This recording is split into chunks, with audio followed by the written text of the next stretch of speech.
Dr. Ambedkar, do you think democracy is going to work in India? No. Except in a formal sense, if you want. What do you mean? The real, I mean the paraphernalia of democracy, full-period elections, prime ministers and so on and so on. Well, the elections are very important. No. Elections are important provided they produce really good men. So democracy will not work. For the simple reason we have got a social structure which is totally incompatible with parliamentary democracy. What do you mean that it's based on equality, inequality, or it is based on inequality?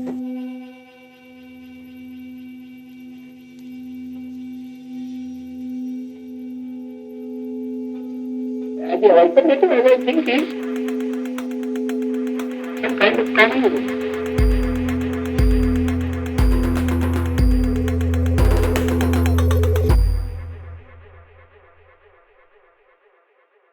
Today is actually going to be much more focused on, from beginning with Ambedkar's work and taking that as a point of departure for a kind of comparative discussion or comparative analysis of what I'm calling yesterday and today, which basically means early 20th century and early 21st century. This is more or less the temporal scheme. And yes, when I was planning this with Vaibhav, we did think of this as a two-part presentation. The first part, which I presented on the first day, on Buddha and his Dhamma, and this is in a sense a companion piece.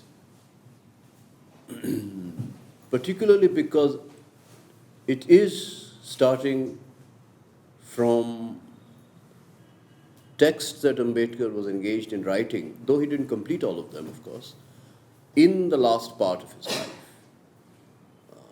I talked about Buddha and his Dhamma, which he completed in 1956.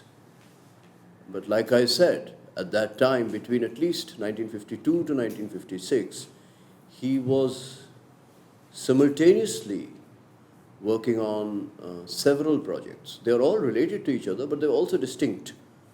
So Buddha and his Dhamma was, of course, magnum opus, which he did complete under great duress. But he was also writing a book called, which has also come out, though in a little fragmented way, Riddles of Hinduism, and the book that is called, again, fragmented with several chapters, some unfinished, called Revolution and Counter-Revolution in Ancient India. At the same time, he was working on Marx and Buddha, Karl Marx and Buddha. So all of these things he was doing at the same time. And what I tried to present to you in my first talk 2 or 3 days back was basically that all of these projects have a common ground, and that ground is to constitute some kind of a collective political thought which is very, very closely localized, deeply anchored in the specific social realities, not just of India but of Maharashtra. Within Maharashtra itself, a whole set of heterogeneities, both in relation to cities and in relation to social structures, places as well as social structures, are the theater, as it were, the terrain, as it were, where Ambedkar is moving, like I said, like a nomad, and at the same time trying to trace a kind of map. And to trace that map, he is also taking a wealth of varied material, some of which is historical, some of which is political, and of course some of which is philosophical. And he's organizing them into different kinds of discourses and debates, issues and stakes, but again, all of them united by this specific interest, which is to constitute a political subject in his own time. Insofar as yesterday I and Macron were talking about it in the theatre and philosophy discussion, to constitute a subject means to constitute something which has a certain generality, which has a certain capacity to think of one's own destiny, of one's own choices, of what kind of a society, what kind of a social space, political space to create, constitution in that sense. But, so in that sense, a certain universality. But that universality must be constituted in a specific, very local or localized set of realities. And those very localized set of realities are what Ambedkar starts from. But at the same time, you must not be hijacked by those localized realities. You must be able to constitute a subject on and through that reality, but also to make it possible to conceive of changing that reality. That is politics. So when I say politics yesterday and today, the basic meaning of politics is this: something which is constituted through and on the ground of social realities, but not being imprisoned by those realities. The very idea of constituting a subject means to constitute a subject which can think of the possibility of changing and intervening vis-a-vis that reality. But to do that, to constitute that, you must also be able to organize and to orient yourself in a whole range of discursive materials. And like I said, those materials in the case of Ambedkar in that period are philosophical, insofar as he's talking about in his text on the Gita, ancient Indian philosophy, from the earlier Vedic times to the Vedantic period. So the Purva Mimamsa becomes absolutely central to the Gita in Ambedkar's understanding. But the philosophical material must be interpreted politically, must be interpreted in the light of the specific historical questions and problems that are arising in the period when these philosophical schools are being set up. So the Gita becomes actually a text of what Ambedkar calls counter-revolutionary ideology. And immediately the further question arises that if it is counter-revolutionary, or it is an ideology of the counter-revolution, then which is that revolution to which this is a counter-revolution?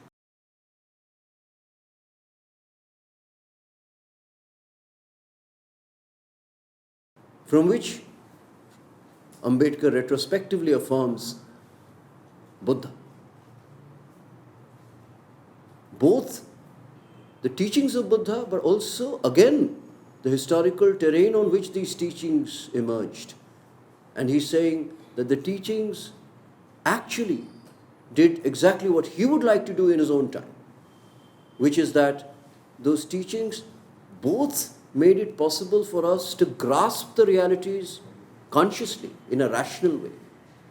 The word that through Buddha to Ambedkar we will get familiar with is enlightenment. In an enlightened way, we grasp those realities, but insofar as we grasp them, we also are able to conceive of the possibility of changing these realities. And hence, Ambedkar calls it a revolution, the Buddhist revolution. So the revolution means both things. It means the teachings, but it also means the consequences of those teachings.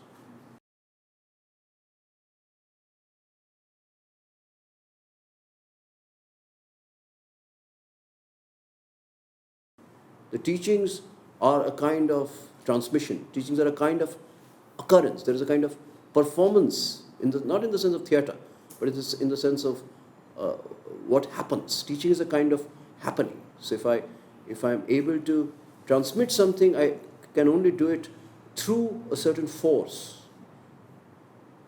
So teaching will always have, even if it's written, will always have a certain immediacy, a kind of orality. But the consequences of teaching,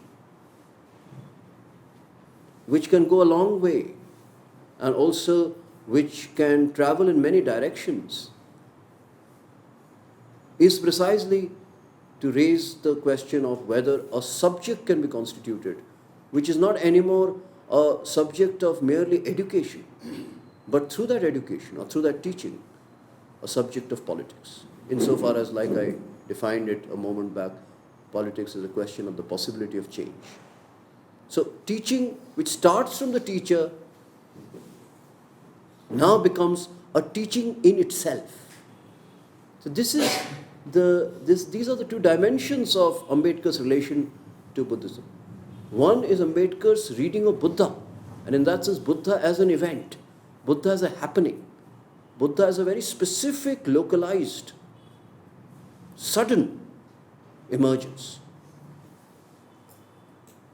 But the second part of the meaning of Buddhism for Ambedkar is the consequences of that event, which means that the actual event itself does not remain. So Buddha, the person who actually did what he did, is not really the only issue, but something which is a teaching in itself. And that means a whole set of post-Buddhist consequences. So revolution is both these things. Revolution is the localized reality of what happens, but revolution is also this indeterminate, but at the same time something which is which produces newness in history. So a whole set of historical consequences. In that sense, a revolution does not end. But at the same time, revolution is not something which is merely futuristic. So revolution is not something which is merely going on to some indeterminate, vague future, utopian future. Revolution is always a specific reality which is being changed, or the possibility of changing it arises in a very specific moment. So Buddha is someone who raises that possibility. But the actual history of that change cannot be exhausted by the so-called revolutionary thinker or the revolutionary subject. The history of change itself is something which has a certain which has a certain openness, or the possibility of opening up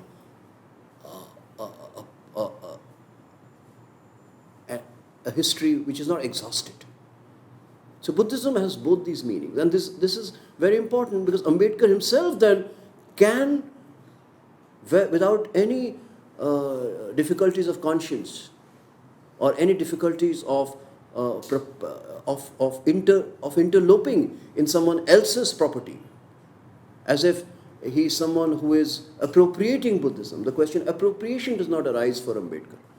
Ambedkar feels the freedom to create, in a sense, a certain Buddhism which is also part of this history of Buddhism. There is no problem for Ambedkar, because the history of the consequences of Buddha is not simply a continuity of Buddha.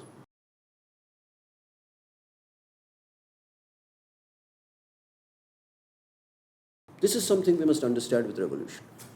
The consequences of revolution, which are always revolutionary, are not necessarily continuous or not a simple accumulation of the revolution. The revolutionary consequences can also be heterogeneous to the revolutionary moment itself. They can also be a critique of the revolution. This is extremely important. This is something which again and again in the history of politics and history of thinking about politics comes to light. That a new thinking becomes possible because of something which is revolutionary. But that new thinking can also be a critique of the revolution itself.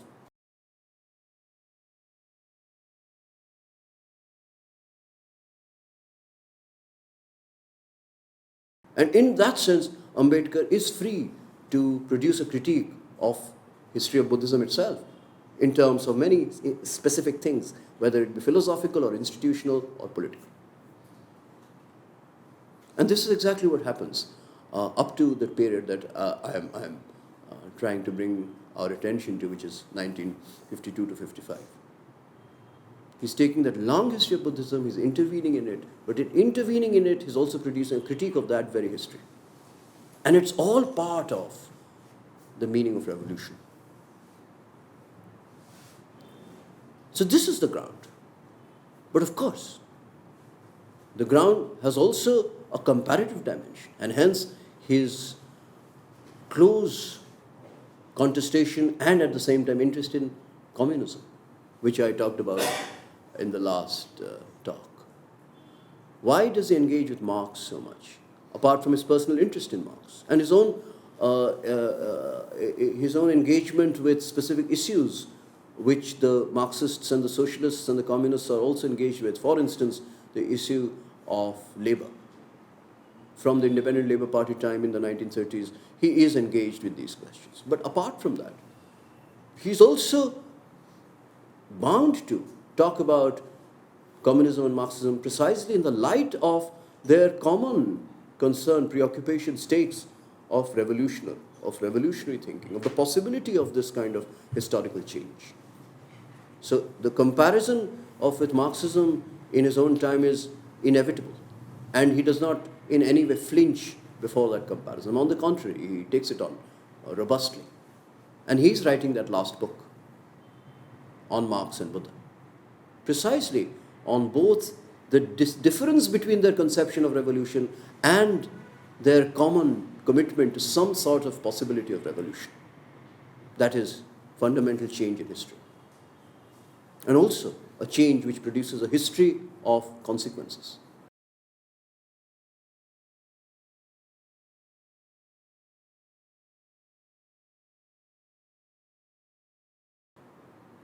So that is, but of course, and that is something I've talked about last time, so we will keep coming back to it, but that won't be the main topic today.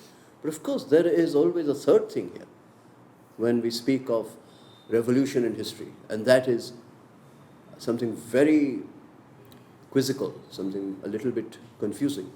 That is what has been called, again, the vocabulary has to be studied from where it comes and all that. I'll mention it.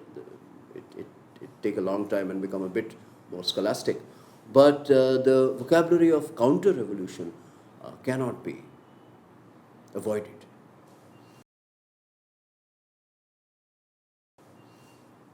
And Ambedkar himself has been, as I just mentioned, uses it with regard to many things, particularly Gita. Krishna, he writes a text which I'm going to talk about mainly.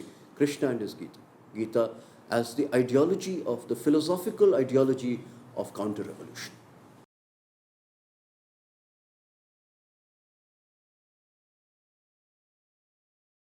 So this vocabulary you find in early 20th century coming from many directions.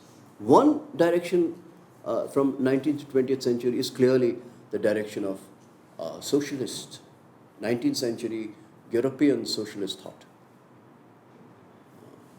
reaching a certain intensity with Marx.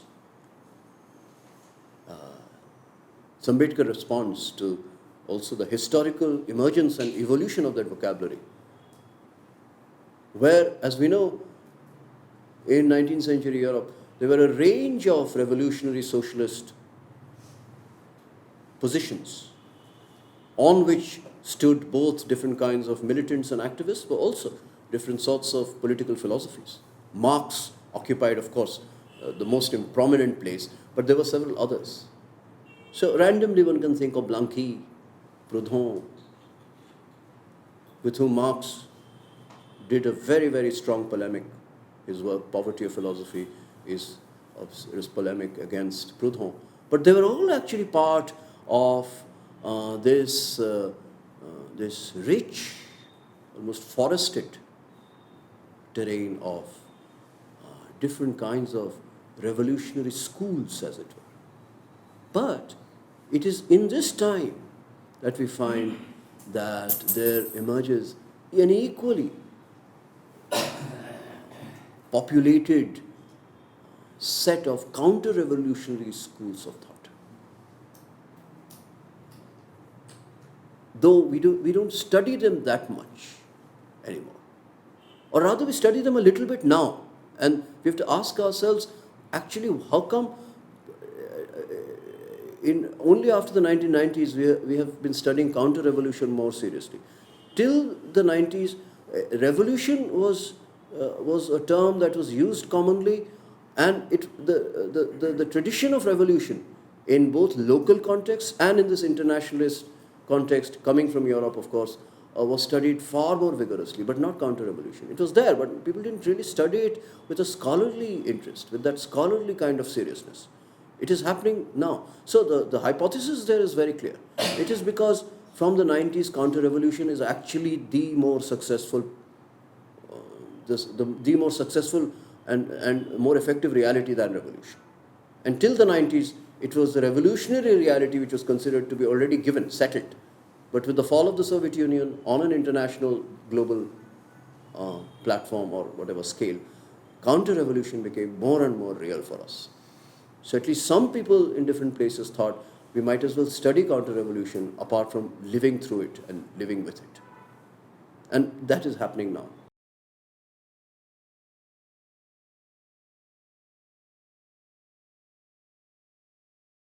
But actually, when you study it, what you realize is that its genealogy, its history goes very deep. So, of course, I don't want to go all over the place today, but at least in the 19th century, when the revolutionary traditions are so strong, the counter-revolutionary modes of thinking are also emerging here and there, but in very sharp forms, modes. So, one such thinker I'll just mention for the moment, in Europe first, is a person called Joseph de Maistre.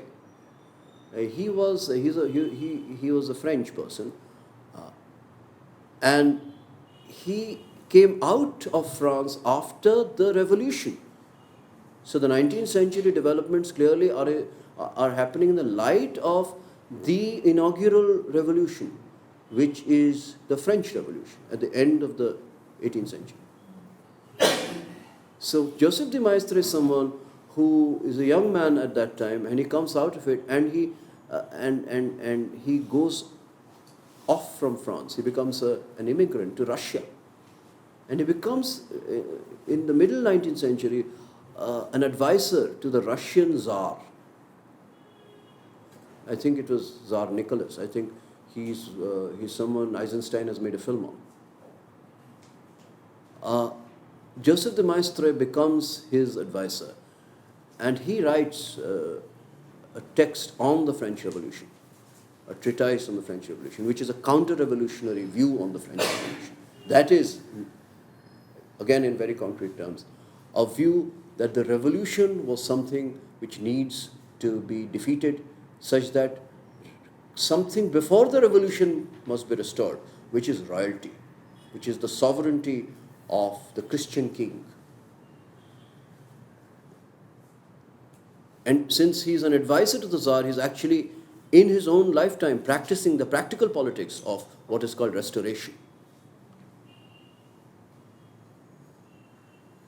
But of course, the vocabulary has by this time got very complicated, because the French Revolution has already proclaimed that the old regime is over and done with, and we are in the new regime.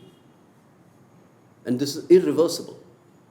But Joseph de Maistre is saying that the old regime must be restored, it must be brought back. But if the old regime can be brought back, then the old regime is not old in the sense of something which is gone and forgotten in history, something which is in the past. There must be something about the old regime which has at least the potential to be also valid for the present, which is when the old regime is not old anymore. That is, it's now. So the word old becomes confusing. It becomes contradictory. The old also then becomes not old in the sense of historically old, but old becomes ancient. And ancient becomes something immemorial, something which is, I was talking about this yesterday in the light of theatre and all that. The old also becomes something which has a permanent immemorial presence, which is not merely historical, but which is trans-historical, but which must be always the principle of historical life. So the principle of historical life must not be historical. It must be something else than history. Hence, the answer to that becomes very clear. What can be the principle of historical life which is not historical or transcendental? Then it must be something theological. In other words, counter-revolutionary thinking clearly has two projects or two tasks at hand. One is to do something very practical, which is to restore a historically older regime or time, government, politics, political philosophy. But it cannot be merely that. It must also be to somehow present and convince the present audience, the present age, that the principle of our lives, while every life and collectively or individually must be lived historically, finitely. What is happening today will change tomorrow, that is obvious. But the principle of it must have a certain eternity, a certain permanence. And that must be theological. And to that extent, religion comes into the picture in a very, very forceful way with thinkers like Joseph de Maistre.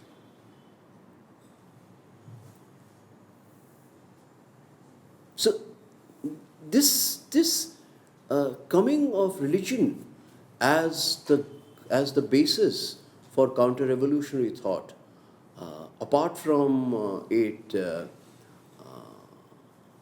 clearly it leading to a certain kind of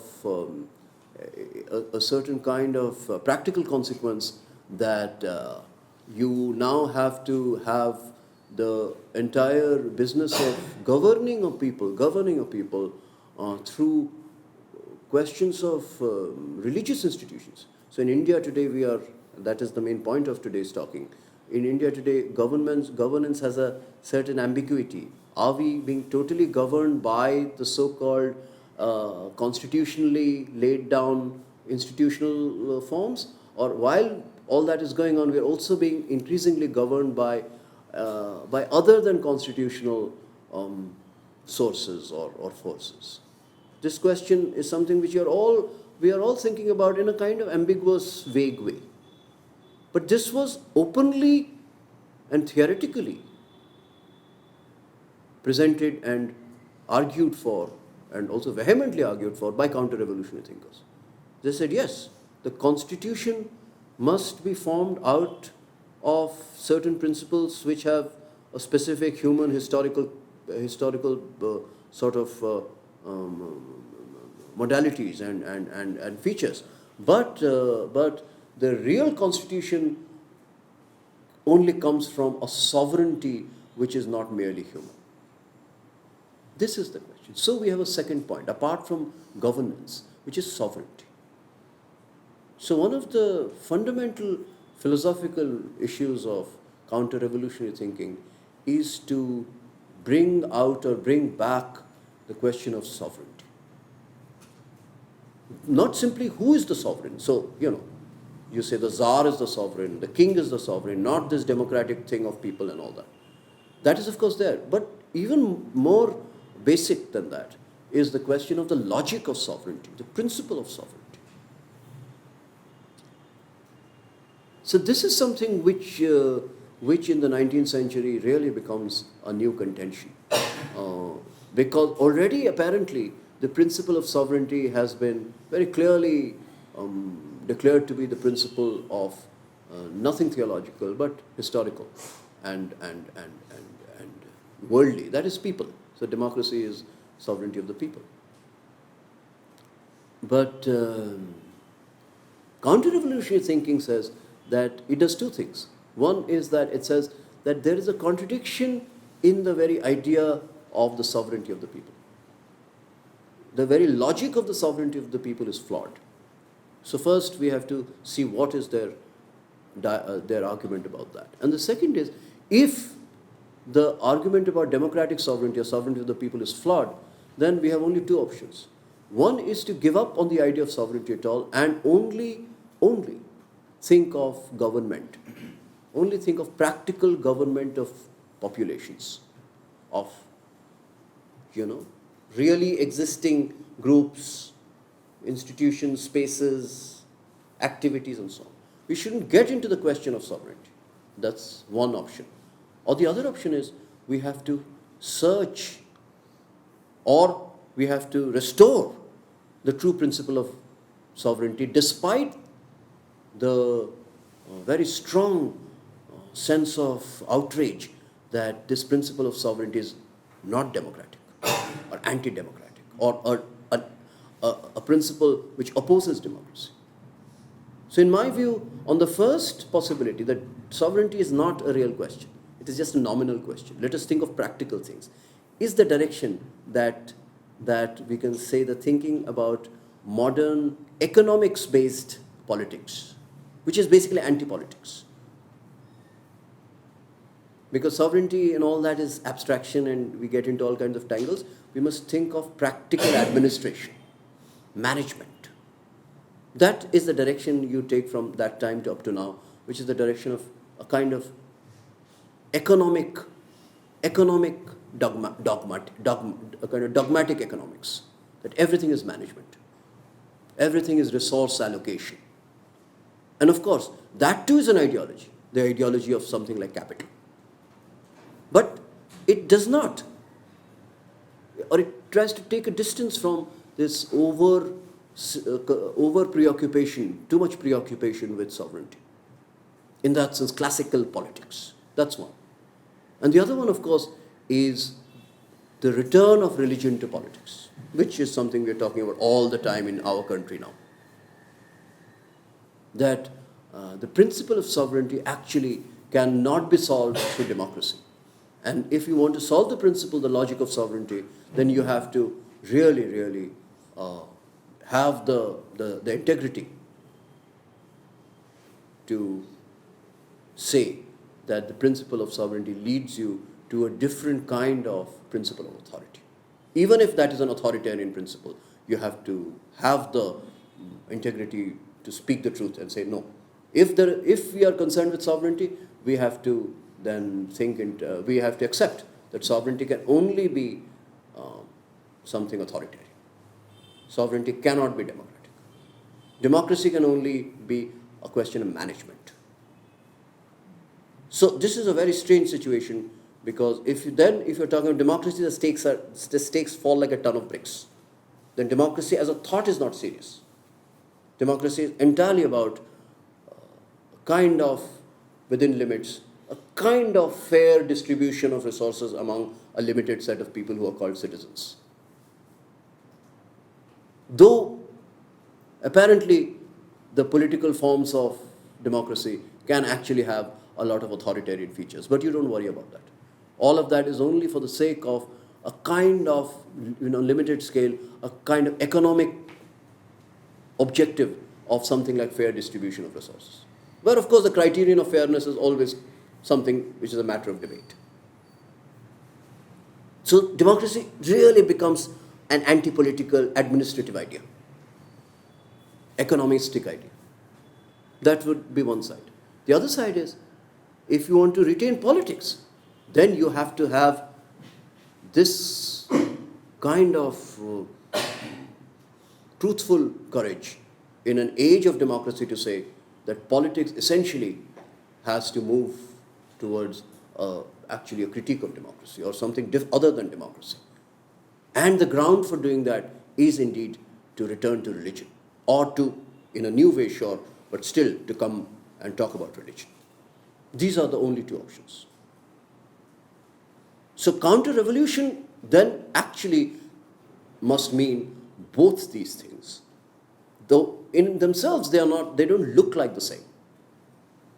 But they both are counter-revolutionary responses to revolution. One is, again to repeat, economistic, administrative, which anti-political. The other one is political and hence anti-democratic, or at least anti-liberalism, non-liberal, anti-liberal. So if you want some names, then on the side of this kind of anti-liberal, strong political thought, there is the very, very famous but also very, very precarious name, which is Carl Schmitt in Europe. And on the side of the counter-revolutionary of this kind of administrative democratic capitalism, if you want to call it that, and some people have, you have a whole set of thinkers who are basically, whether they come from the university spaces or they are management gurus, but basically they are thinkers who speak more and more of what I think Friedman called a flat world, a flat globe. So thinkers of globalization. So this is the more or less the distribution on an international world scale. Now, interestingly, Ambedkar, in the time that I focused our attention on in 1950s, when he speaks of revolution and counter-revolution, in, of course, the context of Indian history, he is actually taking both these dimensions of counter-revolution and offering a response to these dimensions, and doing that as a thinker of the revolution. But is he doing it entirely in line with the socialist tradition of the 19th century of revolution, or is he in some senses doing it in a way that is somewhat different and in a very interesting with a very interesting difference to be highlighted? That is the question. And of course the answer to that is obvious, that yes, it is very different and very interestingly different, because Ambedkar is speaking in the tradition of revolution rather than the tradition of counter-revolution. He is actually showing that certain phases and texts, great texts of Indian tradition are counter-revolutionary, but he is doing that on the grounds of a religious revolutionary tradition, which is Buddhism. This is clearly a departure from the so-called, though the word secular is again subject to misunderstanding, and we can have a discussion on that, but the so-called secular traditions of Europe. So when he's writing Buddha and Marx, he's actually bringing to Marx a thinker from a revolutionary religion, which is Buddhism. But again, when he's doing it, Ambedkar is also transforming the meaning of religion itself. That is also the case. So that's something we can never forget, that tradition itself is not a stable idea. Tradition is something you talk about exactly when you are intervening and modifying the meaning of tradition. You're doing both these things at the same time. So you're quoting from Buddhism as a long history, but you're also intervening in Buddhism and the religion of Buddhism to give the very meaning of religion a revolutionary shift. And you're doing these things very, very powerfully and relentlessly. But that religion is in question does make Ambedkar's revolutionary thinking something somewhat different from the 19th century European opposition of revolution as on the side of something secular and anti-religious or antagonistic to religion, and counter-revolution as a renewal or restoration of religion. This opposition or binarism, definitely Ambedkar cannot be simply placed in that.